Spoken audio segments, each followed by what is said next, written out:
Very good afternoon to all. आज आपके साथ स्टार्ट कर रहे हैं labour cost.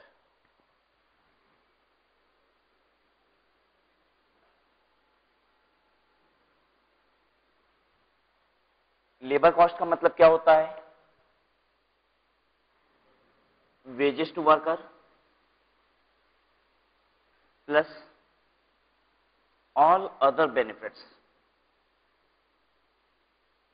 Because of employment. Worker को एम्प्लॉयमेंट की वजह से और जितने भी बेनिफिट्स मिलते हैं वो सब मिला के क्या कहलाते हैं? Labour cost. यानी लेबर के हाथ में जितना कैश इन हैंड आता है सिर्फ वो लेबर कॉस्ट नहीं है, एम्प्लॉयर लेबर की वजह से जितना पैसा खर्च करता है वो एम्प्लॉयर के लिए लेबर कॉस्ट है। जरा आप बताइए, आप यहां पे क्या निकालना चाहते हो? हम जो कंप्यूटेशन यहां पे सीखेंगे वो क्या सीखेंगे? एक इंडस्ट्रिस्ट के लिए प्रोडक्ट मैन्युफैक्चरिंग की लेबर कॉस्ट या फिर एक वर्कर को कितनी इनकम जनरेट होती है वो देखेंगे। क्या लगता है इस चैप्टर में आपको क्या देखना है? वर्कर की इनकम कितनी जनरेट हो रही है ये देखना है, या फिर एक मैन्युफैक्चरर को एक प्रोडक्ट मैन्युफैक्चरिंग में कितनी लेबर कॉस्ट इंकर करनी पड़ती है ये देखना है? एक मैन्युफैक्चरर को कितनी लेबर कॉस्ट इंकर करनी पड़ती है ये देखना है। तो ध्यान दीजिएगा, अगर एक एम्प्लॉयर एम्प्लॉय को 500 रुपए की वेजेस देता है और 10 रुपए की चाय पिला देता है, तो पता है एम्प्लॉयर का खर्चा लेबर पे कितना आया? 510 रुपए। और प्रोडक्ट की कॉस्ट में कितना जाएगा एज लेबर कॉस्ट? 510 रुपए।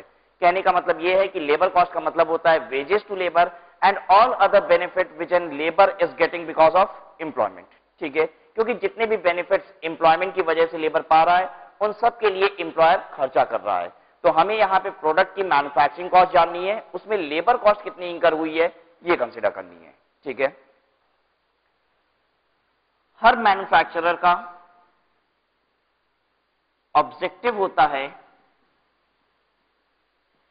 लेबर कॉस्ट को कम करना। लेबर कॉस्ट को रिड्यूस करना। ठीक है, what does it mean? Labour cost को रिड्यूस करने का मतलब क्या लेबर को कम तनख्वाह देना है, कम वेजेस देना है? बिल्कुल भी नहीं। जब भी हम ये कहेंगे कि कंपनी लेबर कॉस्ट को रिड्यूस करना चाहती है तो ये कभी भी मत सोचिएगा कि कंपनी वेजेस को कम करना चाहती है। हो सकता है इनफैक्ट वेजेस वो अधिक पे करना चाहती हो। ठीक है, लेबर कॉस्ट की बात तब आती है जब आप वेजेस को मैच करते हो विथ प्रोडक्टिविटी।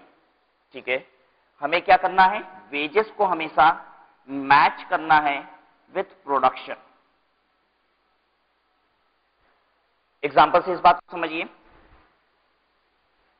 एक कंपनी एक दिन का वेजेस पे करती है ₹200 और पता है लेबर कितना बनाता है? इसमें 10 यूनिट प्रोडक्शन करता है।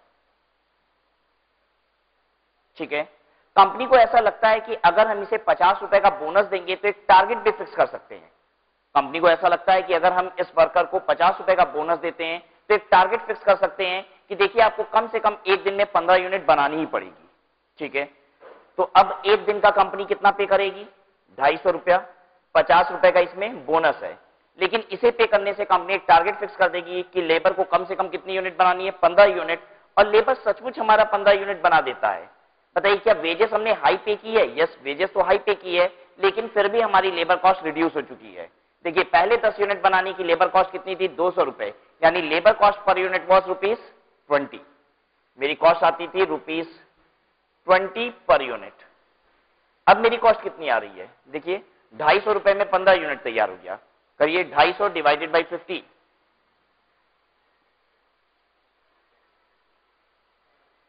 How much it is? 16.66।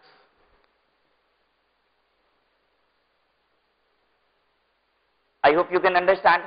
हम हमेशा कहेंगे कि कंपनी अपनी लेबर कॉस्ट को रिड्यूस करना चाहती है, कंपनी लेबर कॉस्ट को कम करना चाहती है। क्या इसका मतलब ये होगा कि कंपनी वेजेस कम कर देना चाहती है वर्कर का? बिल्कुल भी नहीं। कंपनी वेजेस कम करना नहीं चाहती है, कंपनी चाहती है कि प्रोडक्शन इंक्रीज हो जिससे लेबर कॉस्ट पर यूनिट कम आ जाए। तो जब भी हम कहेंगे कि कंपनी लेबर कॉस्ट रिड्यूस करना चाहती है तो आप ये समझ लीजिएगा कंपनी इंसेंटिव हो सकता है देना चाहती हो और वो प्रोडक्शन को इनहांस करना चाहती है। ठीक है बात। लेबर कॉस्ट कभी भी जब भी देखा जाता है वो कैसे देखा जाता है? In terms of production.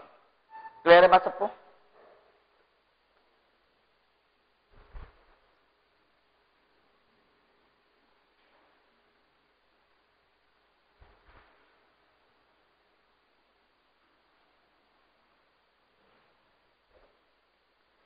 labor cost is classified as direct labor cost and indirect labor cost.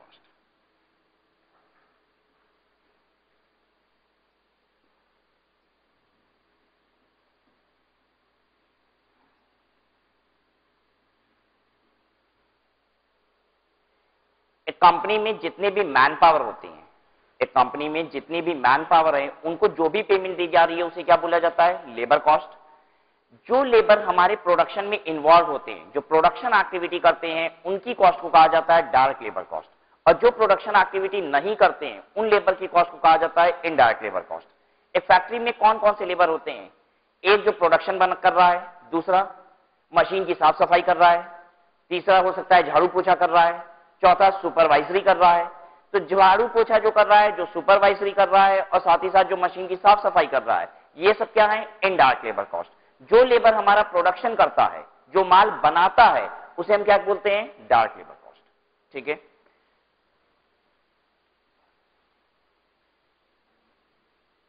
Labour cost incurred on labor involved in production activity.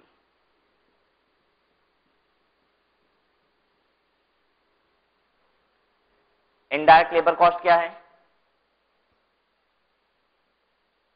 Labour cost incurred on labor not involved in production activity.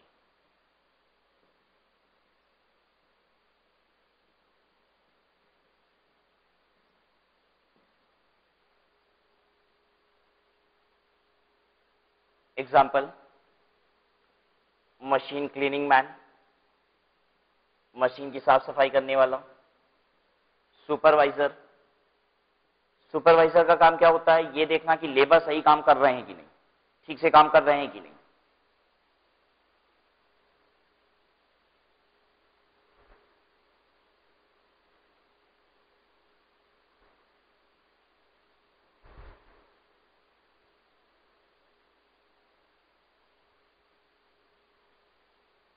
जो भी direct खर्चे होते हैं वो product पे charge कर दिए जाते हैं, और जो इनडायरेक्ट खर्चे हैं होते हैं उन्हें क्यूमुलेटिवली क्या बोला जाता है? ओवरहेड, और उसे प्रोडक्ट पे एब्जॉर्ब कराया जाता है। ठीक है, तो ये इनडायरेक्ट लेबर कॉस्ट भी क्या है? ओवरहेड है। Indirect material, indirect labour and indirect expenses, इन्हें क्यूमुलेटिवली ओवरहेड कहा जाता है, और इसे प्रोडक्ट पे आपको एब्जॉर्ब कराना पड़ता है।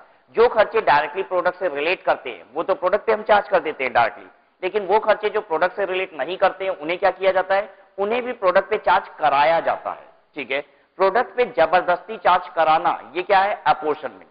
हम किसी भी तरीके से उसे प्रोडक्ट पे चार्ज कराएंगे। तो this is overhead, overhead to be charged on product by applying absorption rate. अभी आपको मतलब नहीं है एब्जॉर्प्शन रेट क्या होता है? एब्जॉर्प्शन रेट होता है सारे खर्चों की जोड़ लगाई जाती है और एक रेट डिटरमिन कर लिया जाता है कि हर प्रोडक्ट पे कितना खर्चा हम चार्ज करेंगे। ठीक है, ये सब कुछ हम सीखेंगे जब हम लोग करेंगे overhead chapter.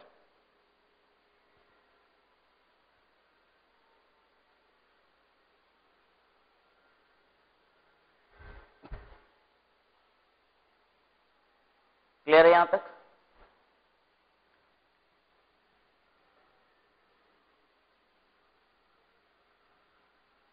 We need to learn several terms relating to labor. Labour से रिलेटेड बड़े सारे टर्म्स को पढ़ना है, तो हम लोग कुछ टेक्निकल टर्म्स की डेफिनेशन को देखने जा रहे हैं, उसके बारे में कुछ अंडरस्टैंडिंग क्रिएट कर रहे हैं।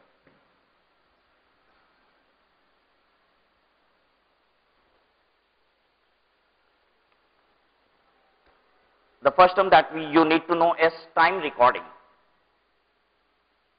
Time recording.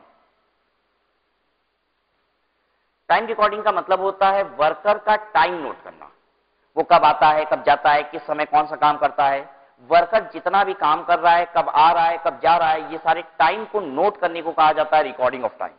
ठीक है, what is recording of time? This is noting of time of worker, worker coming, going, working, etc. आने का समय, जाने का समय, उसके काम करने का समय, ये सब कुछ नोट करना क्या कहलाता है? Time recording. ठीक है, टाइम रिकॉर्डिंग दो पर्पसेस के लिए होती है। इसका जो पर्पस होता है टाइम रिकॉर्डिंग का, वो दो पर्पस है। One is called time keeping and the other is called time booking.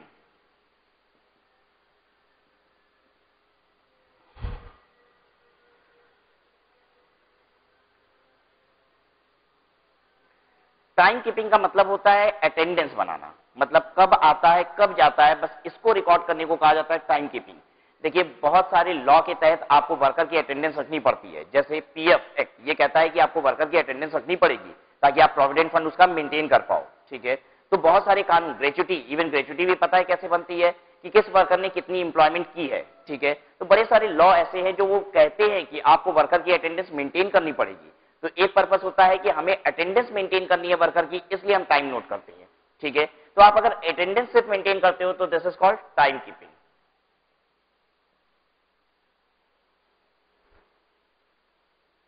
तो यहां पे क्या लिखा जाता है? वर्कर के आने का समय और वर्कर के जाने का समय। टाइम बुकिंग का मतलब होता है यूटिलाइजेशन ऑफ टाइम, समय वर्कर का कहां पे यूटिलाइज हुआ, ये क्या है? Time keeping. टाइम कीपिंग का मतलब वर्कर कब आता है और जाता है।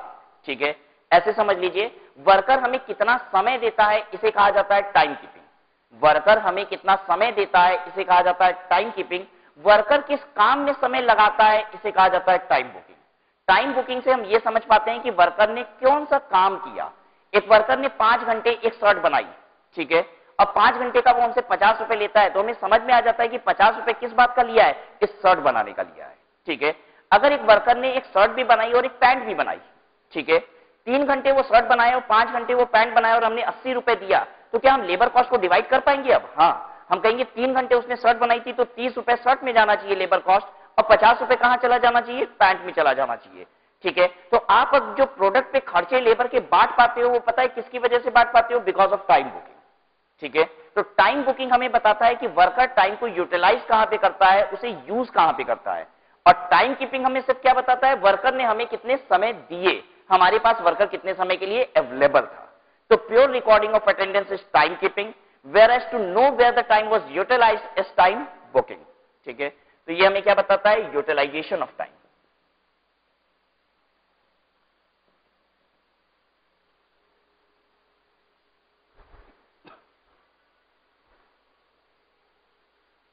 चलिए अब हम क्वेश्चन करना शुरू कर रहे हैं, देखिए कि इतनी बात से आप कितना समझ पाए हो इसे।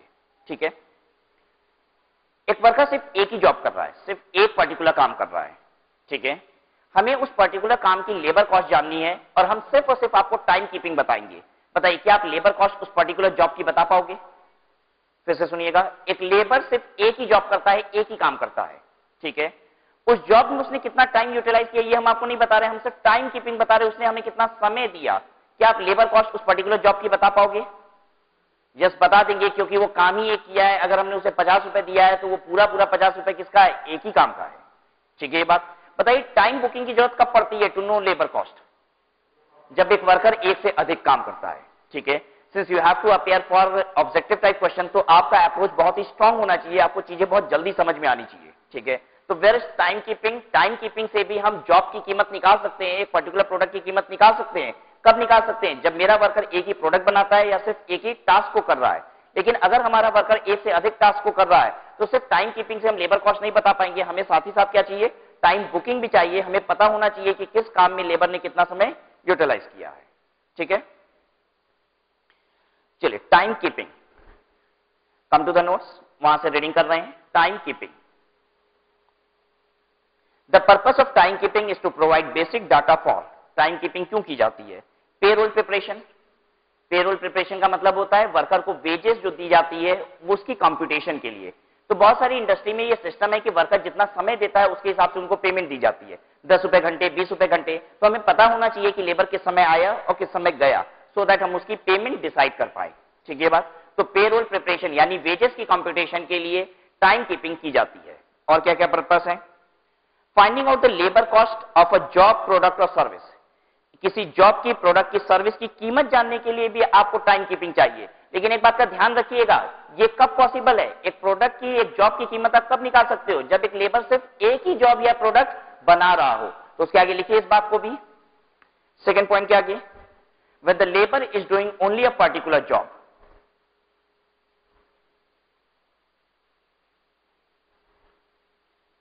when a labor is doing only a particular job,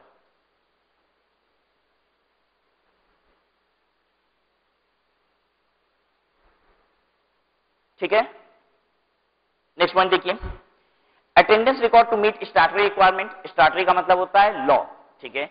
बहुत सारे कानून ये कहते हैं कि आपको वर्कर की अटेंडेंस बनानी पड़ेगी, इसलिए हम टाइम कीपिंग करते हैं। तो शुरू से हम बोले क्या, क्यों टाइम कीपिंग करते हैं? पहला, वेजेस की कंप्यूटेशन के लिए, दूसरा, प्रोडक्ट की कीमत जानने के लिए, जॉब की कीमत जानने के लिए, तीसरी बात स्टैट्यूटरी रिक्वायरमेंट है, बहुत सारे कानून कहते हैं कि वर्कर की अटेंडेंस बनानी पड़ेगी, इसलिए टाइम कीपिंग करते हैं।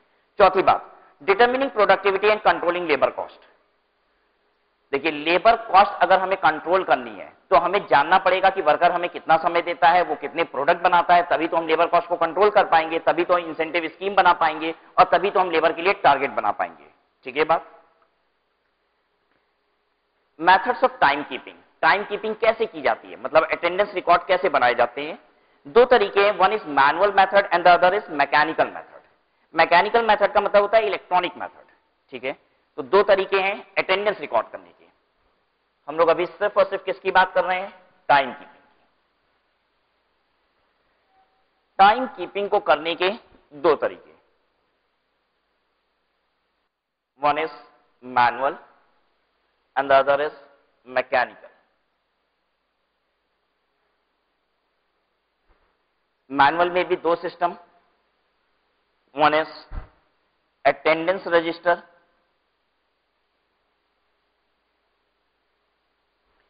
and the other is disk method.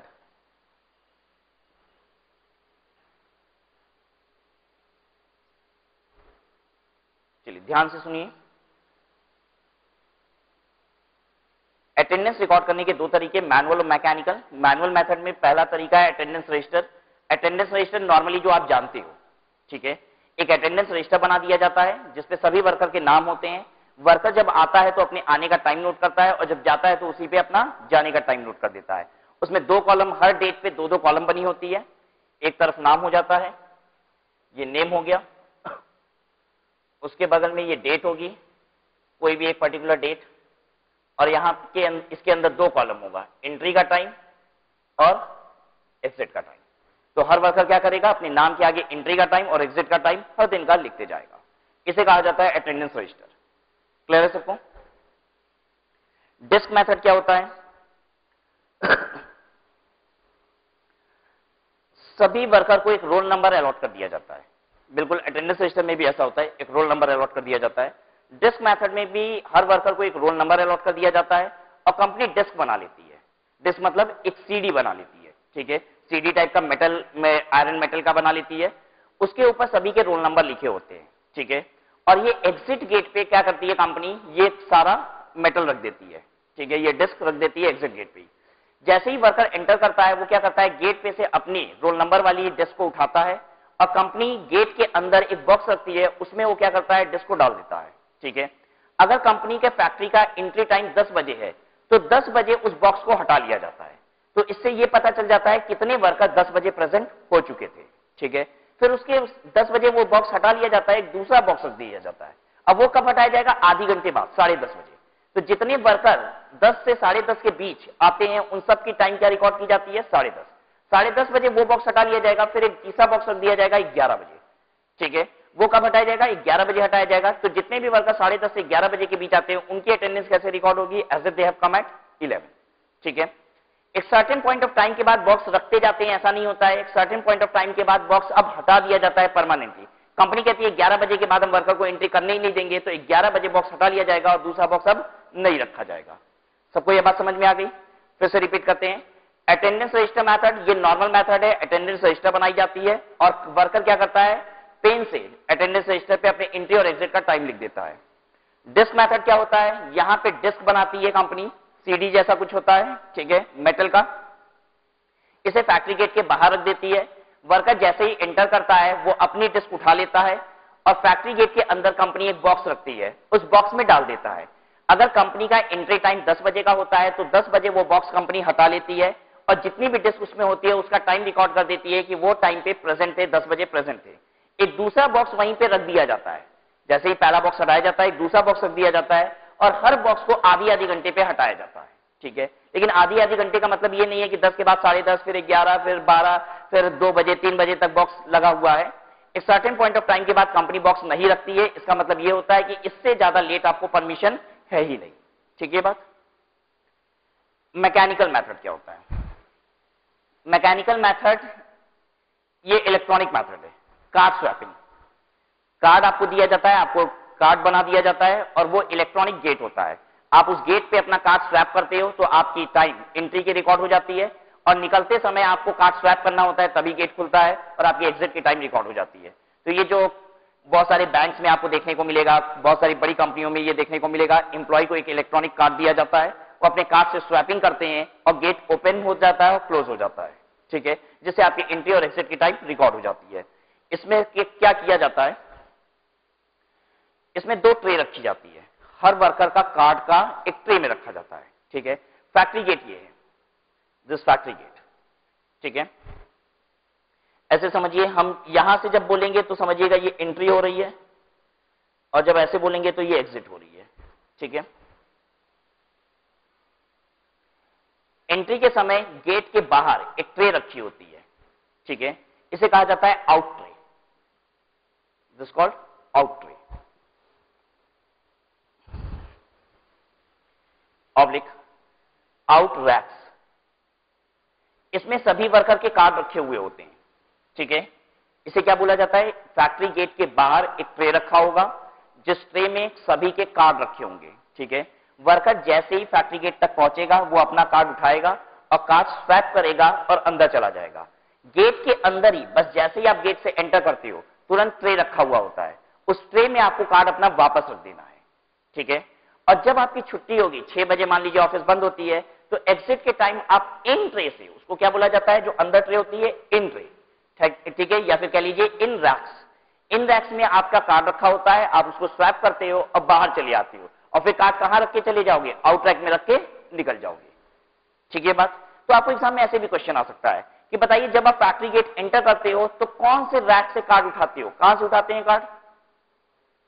Out rack से कि इन रैक से? जब हम फैक्ट्री गेट में एंटर कर रहे हैं आउट रैक से कार्ड उठाएंगे, ठीक है, और लाके कहां रख देंगे? इन रैक्स में रख देंगे। जब छुट्टी हो जाती है तब कार्ड कहां से उठाते हैं? इन रैक से कार्ड उठाते हैं, स्वैप करते हैं, टाइम रिकॉर्ड हो जाता है, बाहर निकलते हैं और बाहर निकल के आउट रैक में अपना कार्ड छोड़ के चले जाते हैं। क्लियर है बात सबको? तो this is called mechanical method. एक बार आपके लिए प्लेन रीडिंग कर देते हैं सारे मेथड्स की। Various methods of timekeeping are available which may be grouped under manual and mechanical method as under manual method.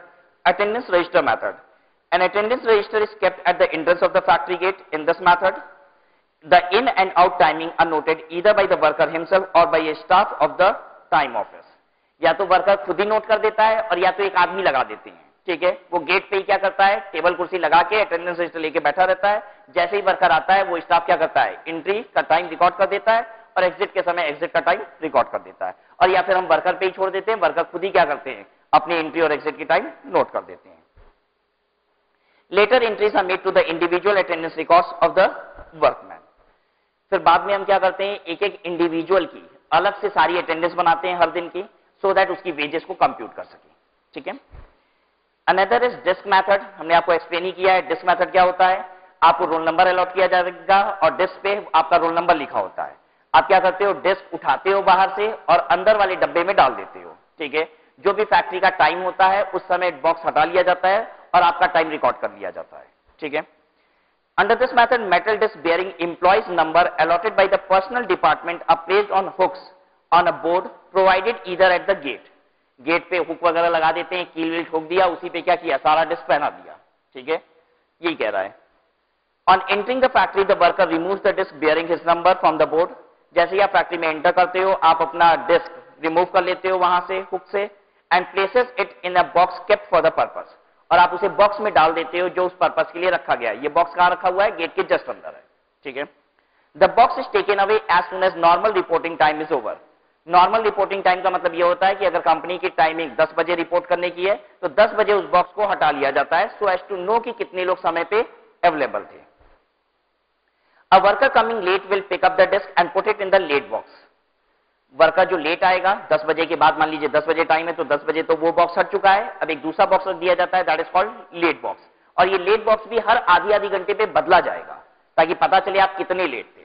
ठीक है, तो अगर आप नॉर्मल टाइम पे रिपोर्ट नहीं करते हो तो आप अपने डिस्क हटाओगे और कहां पे डाल दोगे? लेट बॉक्स में डाल दोगे। Late box provided in the department, such late box is normally changed every half an hour. Underline कर लीजिए, हर आधी घंटे पे चेंज किया जाता है। नॉर्मली ये भी क्वेश्चन एग्जाम में आ जाता है। बताइए कि लेट बॉक्स को कितने समय पे चेंज किया जाता है? ऑप्शन होगा आधी घंटा, 1 घंटा, पौना घंटा, 2 घंटा। तो यू विल हैव टू से आधी घंटे पे बॉक्स चेंज कर दिया जाता है। Such late box is normally change every half an hour up to the maximum late attendance time allowed. हाँ, बॉक्स ये नहीं है कि हर आधी घंटे पे बदलते जाएंगे, लगाते ही जाएंगे। एक टाइम के बाद हम वर्कर को आने ही नहीं देंगे, और जिस टाइम के बाद हम वर्कर को आने नहीं देना चाहते हैं उस टाइम के बाद बॉक्स रखेंगे ही नहीं। The time keeper records the attendance in the register on the basis of these disc. इस डिस्क के बेसिस पे वो टाइम रिकॉर्ड कर लिया जाता है फिर। ठीक है, mechanical method card swapping method है। ठीक है, इलेक्ट्रॉनिक गेट होगा और आपको कार्ड दिया जाएगा, स्वैप कीजिए और एंट्री और एग्जिट के टाइम रिकॉर्ड कराइए। The attendance card are used in the time clock installed at the entrance of the factory. Time clock का मतलब है कि इलेक्ट्रॉनिक गेट है, वो उसमें क्लॉक लगा हुआ है, इलेक्ट्रॉनिक क्लॉक है, आप जैसे ही कार्ड स्वैप करोगे वो टाइम को रिकॉर्ड कर लेता है। ठीक है, on entering the factory the worker takes his card from out rack. Out rack से आप अपना कार्ड उठाइए and press it inside the clock. Clock में क्या कीजिए? स्वैप कीजिए उसको। ठीक है, this will print arrival time in column. वो आपके इन कॉलम में आपका टाइम रिकॉर्ड कर देगा। 2 कॉलम होता है उस मशीन में, in and out column. In column में आपका टाइम रिकॉर्ड हो चुका है। He then places it in rack. In rack में आप प्लेस कर दोगे। क्या चीज प्लेस कर रहे हो? अपना कार्ड। इन रैक में जाके अपना कार्ड रख दिया आपने। He then places it in the in rack of the department where he reports for duty. Late attendance is normally reported in red ink. देखिए, जब उसकी प्रिंट आउट निकाली जाती है, इस इलेक्ट्रॉनिक गेट से जब प्रिंट आउट निकाली जाती है उसकी, तो जितने भी लोग लेट आए होते हैं उनकी वो रिकॉर्डिंग किस में करता है? प्रिंट आउट किस में आती है? रेड इंक में आती है। ठीक है, नॉर्मल रिपोर्टिंग जो होगी वो इधर ब्लू या ब्लैक इंक में होगी, और जो भी लेट रिपोर्टिंग्स होती हैं वो सारी रेड इंक में उसकी प्रिंट आउट आती है। Late attendance is normally reported in red ink. Similarly, when the employee leaves the factory, he collects the card from the in rack. जब आपको फैक्ट्री से निकलना है तो इन रैक से अपना कार्ड उठाइए and punches the time in the clock and keeps it out in the out rack. आप अपना कार्ड क्या कीजिए? स्वैप कीजिए और बाहर निकल के आउट रैक में वापस से कार्ड छोड़ के चले जाइए। It is necessary that the time keeping staff are present at the time of punching the card to supervise the procedure. एक टाइम कीपिंग स्टाफ को वहां पे जरूर रखा जाता है, क्योंकि ये वर्कर्स हैं, हो सकता है इनको स्वैप करने भी ठीक से ना आता हो, ताकि उनकी हेल्प हो सके और सुपरवाइज हो सके कि ये लोग ठीक से ये काम कर रहे हैं। ठीक है, इसलिए क्या किया जाता है? इसलिए वहां पे टाइम कीपिंग स्टाफ को जरूर रखा जाता है।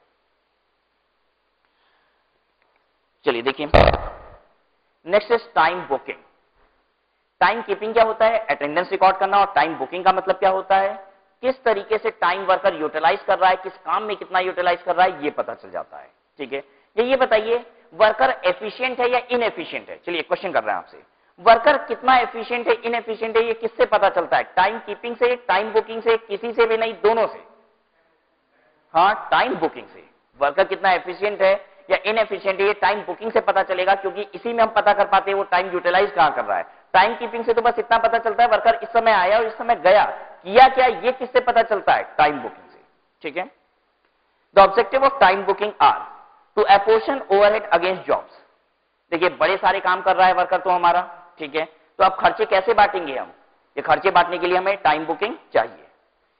To calculate labour cost of job done, to ascertain idle time for the purpose of control. Worker कितना समय खराब कर रहा है ये भी टाइम बुकिंग से ही पता चलता है। ठीक है, आया था 10 बजे और गया है शाम को 6 बजे, तो कितनी देर फैक्ट्री में रहा? 8 घंटे। लेकिन हमने देखा कि 5 घंटे उसने ए वर्क किया है, 2 घंटे बी वर्क किया है, तो 1 घंटे क्या किया है? बर्बाद किया है। ठीक है बात। तो टाइम बुकिंग से आपको यह भी पता चल जाता है कितने समय उसने बेकार किए हैं। जैसे ही हमें पता चलेगा उसने कितने समय यूटिलाइज किए हैं काम में, तो ऑटोमेटिक क्या पता चल जाता है? कितना समय उसने खराब किया है। To find out that the time during which a worker is in factory is properly utilise, हमें यह भी पता चल जाता है वर्कर कितना समय ठीक से यूटिलाइज कर रहा है और कितना समय खराब कर रहा है, दोनों ही बातें। To evaluate labour performance to compare actual and budgeted time, labour की परफॉर्मेंस यहां पे इवैल्यूएट हो पाती है, हम एक्चुअल टाइम जो टेकन है उसे बस्टेड टाइम से कंपेयर कर पाते हैं। ठीक है, देखिए वर्कर तो हमारा 10 बजे से 6 बजे तक था, 8 घंटे था, एक पर्टिकुलर काम को होने में 7 घंटा लगना चाहिए था। ठीक है, लेकिन फिर भी हमारा काम जो है वो 8 घंटे में नहीं हुआ है, पता है हमारा काम तो कितने में हो गया था, 6 घंटे में। मेरे वर्कर ने 2 घंटे खराब किए थे। इसका मतलब ये है कि हमारा वर्कर तो एफिशिएंट है, काम तो 7 घंटे वाला कितने में कर लिया था, 6 घंटे में, लेकिन 2 घंटे वो बेकार कर दिया था। तो ये सब कुछ किससे पता चलता है, हम बस्टेड टाइम की एक्चुअल टाइम से कंपैरिजन ये सब कुछ कैसे कर पाते हैं, या फिर अपने वर्कर की परफॉर्मेंस को कैसे इवैल्यूएट कर पाते हैं, when we know time booking. ठीक है, methods of time booking, time booking के तरीके, ये वाले मेथड्स क्या थे, टाइम कीपिंग के मेथड्स। अब हम टाइम बुकिंग के मेथड्स देख रहे हैं।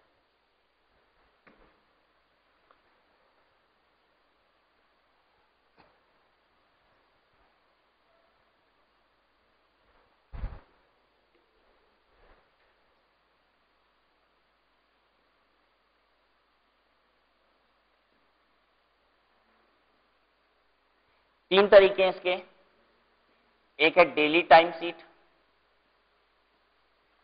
दूसरा है वीकली टाइम शीट एंड तीसरा जॉब कार्ड्स।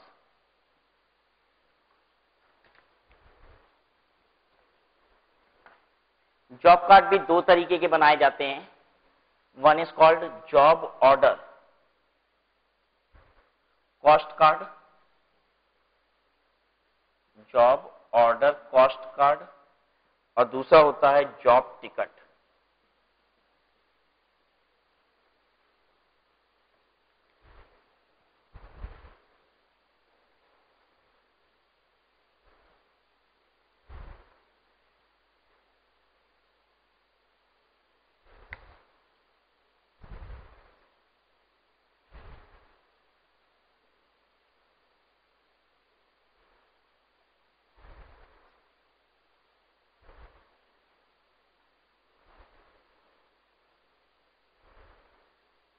ठीक है, चलिए डिस्कस करते हैं इसको। What is daily time set? देखिए वर्कर हमारा फैक्ट्री में एंटर करता है 10 बजे, हम उसको एक सीट पकड़ा देते हैं। ठीक है, और उसको कहते हैं तुम 10 बजे से 6 बजे तक फैक्ट्री में रहोगे, किस समय काम को शुरू करोगे किस समय खत्म करोगे ये नोट करते जाना। तो देखिए वो 10 बजे फैक्ट्री गेट में एंटर करता है, तो 10 बजे काम शुरू नहीं हो जाएगा, अभी तो वो जाएगा अंदर पहुंचेगा जहां पे उसको काम करना है, तो 10:10 हो गया, तो वो अपनी जॉब शीट में नोट कर देता है 10:10 पे हमने जॉब ए स्टार्ट कर दिया। ठीक है, वो 3:30 पे जॉब खत्म कर देता है, तो नोट कर देता है 3:30 पे हमने जॉब खत्म कर दिया। उसके बाद वो 1 घंटा लंच करता है, तो अब 4:30 बजे वो जॉब बी स्टार्ट करता है, तो जॉब बी वो लिख देता है 4:30 पे हमने जॉब बी स्टार्ट किया। ठीक है, तो ये job sheet daily time sheet क्या होता है, वर्कर को एक सीट पकड़ा दी जाती है एंटर करते समय, और उससे कहा जाता है तुम दिन भर में जब जब जो जो काम करोगे तो काम का स्टार्टिंग टाइम और काम खत्म करने का टाइम नोट करते जाना, मतलब तुम किस समय क्या कर रहे हो ये दिन भर का हमको पता होना चाहिए। ठीक है, तो this is called daily time sheet. Weekly time sheet क्या होता है, एग्जैक्टली वही चीज है, यहां पे वीकली टाइम शीट को वापस कब कंपनी लेती है, 1 हफ्ते बाद। वो आज अगर देगी तो 1 हफ्ते बाद टाइम शीट को वापस लेती है, वो कहती है हफ्ते भर में तुम जो जो काम किए जिस जिस समय किए क्या करना है उसको नोट कर देना। ठीक है, अब अंतर क्या है, डेली टाइम शीट कहां देते हैं, वीकली टाइम शीट कहां देते हैं। अगर एक वर्कर 7 दिन के 7 दिन काम करेगा, अगर हमें मालूम है कि काम ऐसा है कि वर्कर 7 दिन में 7 दिन काम करेगा तो हम उसे देते हैं डेली टाइम शीट। लेकिन अगर हमें मालूम है कि हफ्ते में हफ्ते भर वो काम नहीं करेगा, एक वीक में हो सकता है 4 ही दिन काम करे, 5 ही दिन काम करे, अगर ऐसा होता है तो नॉर्मली हम उसे क्या देते हैं, वीकली टाइम शीट। एग्जाम में ये क्वेश्चन करता है आपसे पूछता है कि बताइए इस तरीके का काम है वर्कर का, तो उसे कौन सी सीट दी जाती होगी, डेली टाइम शीट दी जाती होगी या फिर वीकली टाइम शीट। कुछ काम ऐसे होते हैं जैसे कंस्ट्रक्शन का काम, मान लीजिए आप कंस्ट्रक्शन कंपनी में काम कर रहे हो, तो होता क्या है कि एक बार सिविल वर्क हो रहा है।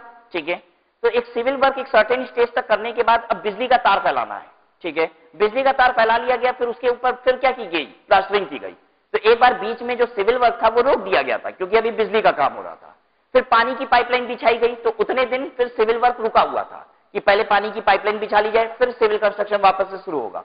तो हमारा जो सिविल कंस्ट्रक्शन करने वाला वर्कर है वो बीच बीच में रुकता रहता है। क्यों रुकता रहता है? क्योंकि कभी बिजली का काम आ जाता है बिल्डिंग में, कभी पानी का काम आ जाता है, जिसकी वजह से उसे रुकना पड़ता है। तो पता है ऐसे वर्कर को हम डेली टाइम शीट नहीं देते हैं, क्योंकि डेली तो वो काम ही नहीं करता है, बीच बीच में कई बार उसे रुकना भी पड़ता है। तो पता है हम उसे क्या देते हैं? Weekly time sheet.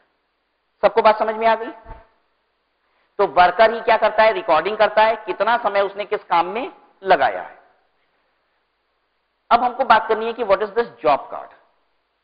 पता है ये जो सीट्स होती हैं ये वर्कर बनाता है और उसने कितना काम किया है वो लिखता है। ये वर्कर स्पेसिफिक होता है, ये वर्कर के हिसाब से बनती है सीट, ये वर्कर वाइज होती है, हम ऐसे कह सकते हैं। अगर एक कंपनी में 50 वर्कर हैं तो पता है ये सीट्स कितनी होगी? 50 सीट्स होगी, ये वर्कर वाइज बनती है। ठीक है, जो जॉब कार्ड होता है पता है ये क्या होता है? ये जॉब वाइज होता है, इसको कंपनी मेंटेन करती है। अब कैसे मेंटेन करती है?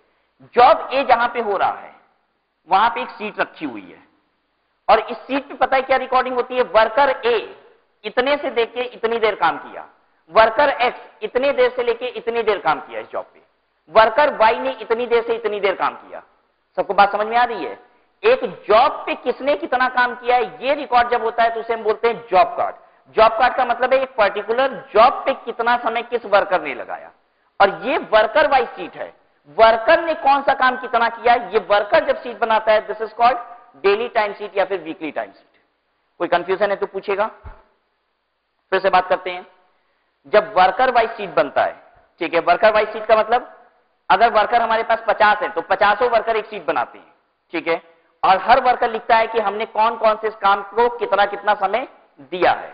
ठीक है, मेरे पास वर्कर 50 है लेकिन काम सिर्फ 4 है, तो पता है अगर जॉब कार्ड बनेगा तो कितना बनेगा? सिर्फ 4। Job A, job B, job C and job D.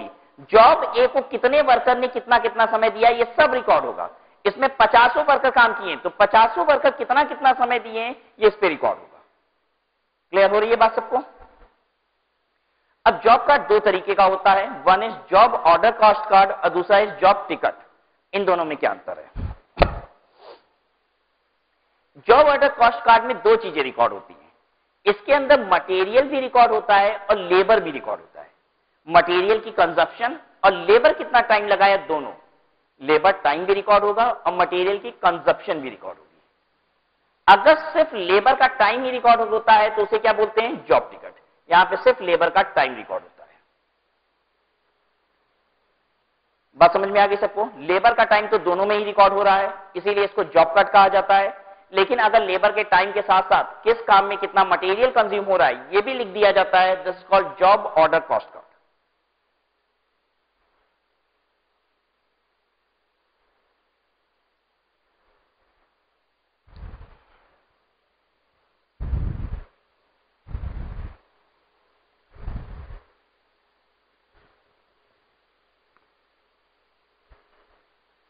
I hope हम जो बोर्ड पे लिखते हैं उसे आप सब नोट करते हैं, क्योंकि ये आपके रिवीजन में बहुत हेल्पफुल होगा। जितने भी क्रक्स वर्ड होते हैं, क्रीम वर्ड होते हैं, वो सारे हम लिख देते हैं। ठीक है, क्वेश्चन जो फ्रेम होंगे वो इन्हीं वर्ड्स पे होंगे। तो टाइम बुकिंग का मतलब है utilisation of time. Utilisation of time record करने के दो तरीके हो गए मेनली। एक तरीका हो गया कि वर्कर खुद बताएगा कि कितना टाइम उसने कहां यूटिलाइज किया, और दूसरा तरीका हो गया कि किस काम में कितना टाइम यूटिलाइज हो रहा है वो हम काम के हिसाब से क्या कर रहे हैं? रिकॉर्ड करते जा रहे हैं। ठीक है, जब वर्कर रिकॉर्ड करता है तो दो तरीके की सीट होती है, डेली टाइम सीट्स या फिर कह लीजिए वीकली टाइम सीट्स। ठीक है, इंटरमिनेंट वर्क होता है, इंटरमिटेंट।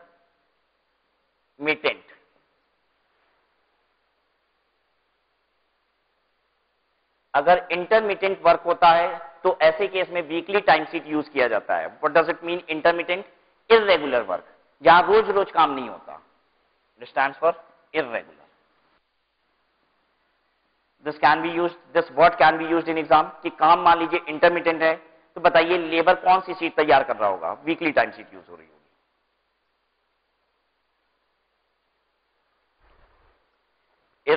इरेगुलर का मतलब और क्या हो गया? Non continuous word can be used. Non continuous work है। डेली टाइम सीट कहां यूज होती है? जहां कंटिन्यूअस वर्क होता है, वर्कर हर दिन काम करेगा तो हर दिन की सीट दे देते हैं उसको।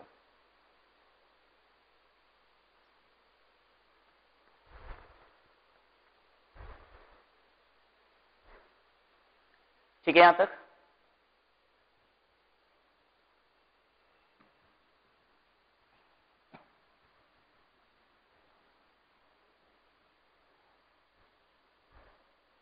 Now the next term is time and motion study. Time and motion study अपने मिला के एक टर्म ही है। Time and motion study incomplete is a single term. ऐसा नहीं है time study and motion study, these are two terms. Time and motion study is a single term, ठीक है। लेकिन टाइम एंड मोशन स्टडी अगर हमें समझना हो तो एक वर्ड पहले समझना होगा कि सिर्फ टाइम स्टडी किसे कहते हैं, ठीक है। हमें सीखना ये नहीं है, हमें सीखना है टाइम एंड मोशन स्टडी क्या चीज है।